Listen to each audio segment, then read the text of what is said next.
No, dogovora ni bilo.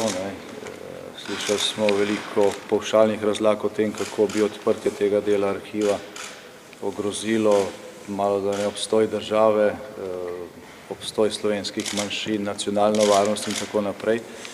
Zato ni bilo podanega nikakršnega argumenta na konkretno vprašanje, ni bilo konkretnih odgovorov, tudi predsednik vlade je zatrjeval, da ne ve, kaj v tem gradivu, ve pa, da bi to ogrozilo nacionalno varnost, kar je zelo zanimiva izjava.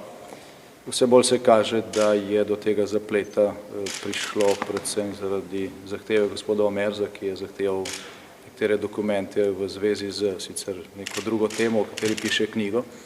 Se pa del te zbirne dokumentacije nanaša tudi na sporne mednarodne teroristične akcije slovenske UDBE v sosednji državi in očitno gre tukaj za ščitenje akterjev, ki so še vedno aktivni ali v ospredju ali v ozadju slovenske politike, drugače si te ihte ni mogoče razlagati. Očitno bo vladna koalicija vztrajala tako z nezakonito zaporo tega dela arhiva, kot tudi z zakonom, ki bo osramotil Slovenijo. Kdo konkretno so te akterji? To vedo tisti, ki so arhiv zaprli. To, kar jaz govorim, je sklepanje na podlagi časovnice in na podlagi tega, v katero časovno obdobje sodijo ti dokumenti. Gospod Janša, govorite o švedskem primeru ali tudi še kakšni dodatni? Ne govorim o švedskem primeru, govorim o mednarodnih terorističnih akcijah v sosednji državi, kjer je takratna slovenska UDBA z usmeritvami in seveda tudi neposrednimi ukazi takratne slovenske politike in slovenske enopartijske oblasti z temi aktivnostmi močno škodovala slovenski manjšini.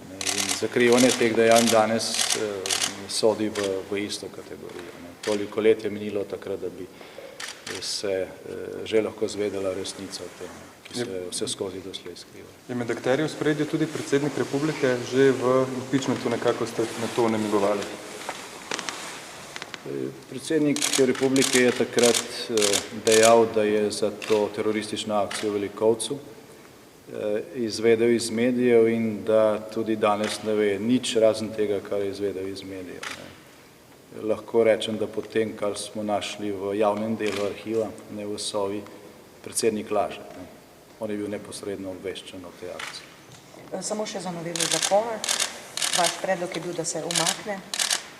No, mi bomo na tem vztrajali. Če obstaja kakršenkoli interes, da se zaščiti žrtve tajne politične policije pred majem leta 1990, potem v zakonu za to obstaja osnova.